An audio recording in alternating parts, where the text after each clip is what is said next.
रात के 2 बजे हैं। एक लड़का अपने कमरे में अकेला बैठा है। वह गूगल खोलता है, लेकिन इस बार वह गूगल पर कुछ खोजने नहीं आया। आज वह इंटरनेट की उस दुनिया में कदम रखने वाला है जहां जाने से पहले दुनिया की बड़ी बड़ी एजेंसियां भी 100 बार सोचती है। एक ऐसी दुनिया जहां आपकी पहचान गायब हो सकती है, जहां करोड़ों रुपए की गैर कानूनी डील होती है, जहां साइबर अपराधी, ठग और हैकर एक दूसरे से मिलते हैं। और इस दुनिया का नाम है डार्क वेब। लेकिन क्या डार्क वेब सच में उतना खतरनाक है जितना फिल्मों में दिखाया जाता है? क्या वहां जाने भर से आपका फोन हैक हो जाएगा? क्या सच में वहां सुपारी से लेकर चोरी का डेटा तक बिकता है? या फिर इनमें से आधी बातें सिर्फ इंटरनेट पर फैली अफवाहें हैं? आज हम बिना किसी डर फैलाए सिर्फ तथ्यों के आधार पर समझेंगे कि डार्क वेब आखिर है क्या और यह दुनिया इतनी रहस्यमयी क्यों मानी जाती है। आप शायद सोचते होंगे कि गूगल पर जो कुछ दिखाई देता है वह पूरा इंटरनेट है, लेकिन यही सबसे बड़ी गलतफहमी है। इंटरनेट को अक्सर एक आइसबर्ग से समझा जाता है। ऊपर जो छोटा सा हिस्सा दिखाई देता है वह है सरफेस वेब, यानी Google, YouTube, Wikipedia, Facebook, Instagram, जिन्हें हम रोज इस्तेमाल करते हैं। लेकिन यह पूरे इंटरनेट का सिर्फ एक छोटा हिस्सा माना जाता है। इसके नीचे आता है डीप वेब। यह वह हिस्सा है जहाँ banking record, email, cloud storage, अस्पतालों का डेटा, यूनिवर्सिटी के पोर्टल और पासवर्ड से सुरक्षित वेबसाइटें होती हैं। यह गैर कानूनी नहीं है, आप भी रोज इसका इस्तेमाल करते हैं, बस आपको इसका एहसास नहीं होता। अब आता है इंटरनेट का सबसे रहस्यमयी हिस्सा, डार्क वेब। यह डीप वेब का एक छोटा हिस्सा है जिस तक सामान्य ब्राउजर से पहुंचना आसान नहीं होता। यहाँ पहुंचने के लिए लोग विशेष सॉफ्टवेयर जैसे tor ब्राउजर का उपयोग करते हैं, जो उपयोगकर्ता की पहचान छिपाने में मदद करता है। यही वजह है कि यहाँ पत्रकार, मानवाधिकार कार्यकर्ता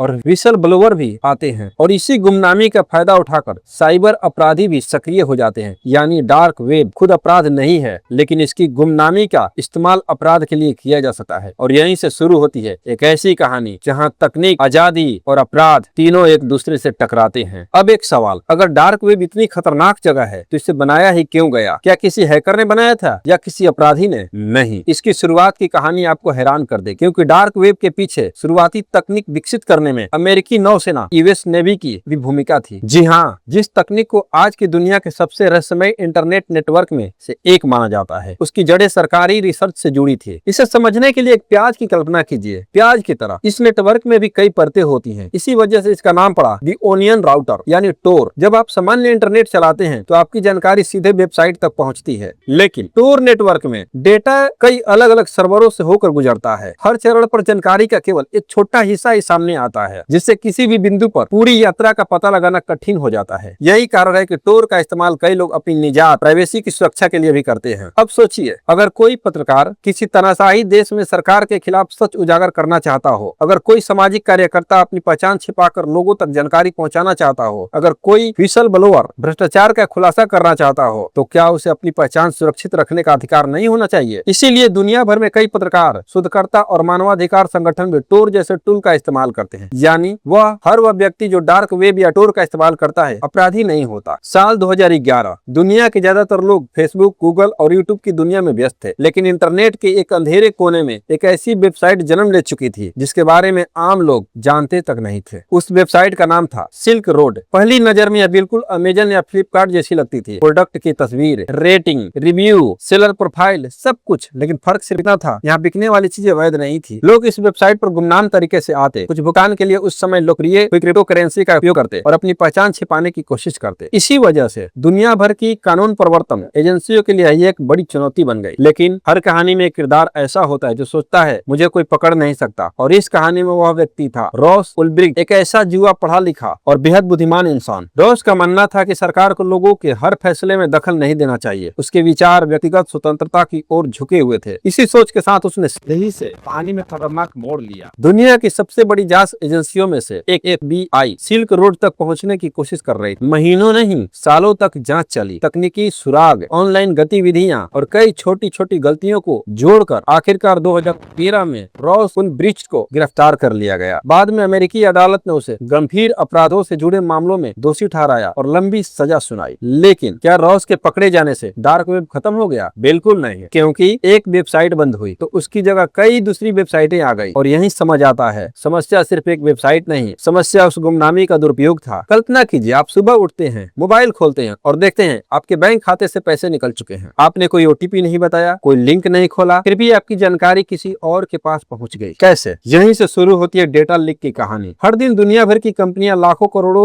लोगों का डेटा संभालती है, नाम, ईमेल, मोबाइल नंबर, पासवर्ड और कई बार भुगतान से जुड़ी जानकारी भी। अगर किसी कंपनी की सुरक्षा में सेंध लगती है तो अपराधी उस डेटा को चुरा सकते। बाद में ऐसा डेटा अलग अलग ऑनलाइन मंचों पर साझा या बेचने की कोशिश की जा सकती है। इसका मतलब यह नहीं कि हर डेटा लीक डार्क वेब से जुड़ा होता है, लेकिन डार्क वेब पर चोरी किए गए डेटा की चर्चा अक्सर इसलिए होती है क्योंकि वहाँ गुमनामी अधिक होती है। अब सवाल, क्या आपको डेटा भी कभी लीक हो सकता है? सच्चाई यह है, अगर आप इंटरनेट का इस्तेमाल करते हैं तो जोखिम पूरी तरह शून्य नहीं होता, लेकिन जोखिम कम किया जा सकता है। कैसे? हर वेबसाइट के लिए अलग और मजबूत पासवर्ड रखें। जहाँ संभव हो 2 फैक्टर ऑथेंटिकेशन चालू करें। संदिग्ध लिंक पर क्लिक करने से बचें। एप्स को केवल जरूरी परमिशन दें। छोटी छोटी सावधानियां बड़ा फर्क ला सकती है। अब एक और सवाल, अगर डार्क वेब इतना खतरनाक है तो क्या सरकारें इसे पूरी तरह से बंद क्यों नहीं कर देती? जवाब, इतना आसान नहीं, क्योंकि जिस तकनीक का इस्तेमाल अपराधी कर सकते हैं उसी तकनीक का इस्तेमाल पत्रकार, मानवाधिकार कार्यकर्ता और दमनकारी शासन में रहने वाले लोग अपनी पहचान सुरक्षित रखने के लिए भी करते हैं। यानी तकनीक अपने आप में अच्छी या बुरी नहीं होती, उसका इस्तेमाल उसे अच्छा या बुरा बनाता है। और यही बात डार्क वेब को दुनिया का सबसे जटिल विषय बना देती है। अगर आपको लगता है कि डार्क वेब सिर्फ हैकर्स और अपराधियों की दुनिया है तो शायद आप पूरी तस्वीर नहीं देख पा रहे हैं। आज दुनिया बदल चुकी है। अब अपराधी सिर्फ कंप्यूटर नहीं, आर्टिफिशियल इंटेलिजेंस का भी इस्तेमाल कर रहे हैं। कुछ मिनटों में नकली आवाज, फर्जी तस्वीर, डीपफेक वीडियो और ऐसे ईमेल तैयार किए जा सकते हैं जिन्हें पहचानना पहले से कहीं ज्यादा मुश्किल हो गया है। यानी तकनीक जितनी तेजी से आगे बढ़ रही है उतनी ही तेजी से साइबर अपराध भी बदल रहे हैं। लेकिन क्या इसका मतलब है कि इंटरनेट अब पूरी तरह से सुरक्षित नहीं रहा? नहीं, इंटरनेट आज भी दुनिया का सबसे बड़ा ज्ञान का स्रोत है। इसी इंटरनेट ने लाखों लोगों को रोजगार दिया, ऑनलाइन पढ़ाई संभव बनाई, दूर बैठे परिवारों को जोड़ा और करोड़ों लोगों के लिए नए अवसर खोले। समस्या इंटरनेट नहीं है, समस्या उसका गलत इस्तेमाल है। ठीक उसी तरह जैसे एक चाकू रसोई में खाना भी बना सकता है और अपराध में भी इस्तेमाल हो सकता है। औजार वही रहता है, इरादा बदल जाता है। तो इस पूरी कहानी से हमें क्या सीख मिलती है? पहली, इंटरनेट पर दिखाई देने वाली हर चीज सच नहीं होती। दूसरी, अपनी डिजिटल सुरक्षा की जिम्मेदारी सबसे पहले हमारी अपनी है। तीसरी, डर नहीं, जागरूकता सबसे बड़ी सुरक्षा है, क्योंकि आज की दुनिया में सबसे कीमती चीज सोना या पैसा नहीं, आपका डेटा है। और अगर आपने अपना डेटा की सुरक्षा नहीं की तो कोई न कोई उससे अपने फायदे के लिए इस्तेमाल करने की कोशिश जरूर करेगा। डार्क वेब एक ऐसी जगह जहाँ कुछ लोग आजादी ढूंढते हैं, कुछ लोग सच छिपाते हैं और कुछ लोग दूसरों का नुकसान करने की कोशिश करते हैं। लेकिन हर अंधेरे की तरह इस अंधेरे को भी हराने का सबसे बड़ा हथियार जानकारी है। याद रखिए, डरना नहीं है, समझना है, क्योंकि जिस दिन आम इंसान डिजिटल दुनिया को समझ जाएगा उस दिन इंटरनेट पहले से कहीं ज्यादा सुरक्षित हो सकता है। अगर आपको यह वीडियो पसंद आया तो वीडियो को लाइक कीजिए, अपने दोस्तों के साथ शेयर कीजिए और अगर आप ऐसी ही फैक्ट बेस्ड सिनेमैटिक डॉक्यूमेंट्री देखना चाहते हैं तो चैनल को सब्सक्राइब करना मत भूलिए। मैं मिलूंगा आपसे अगली कहानी में, तब तक के लिए धन्यवाद।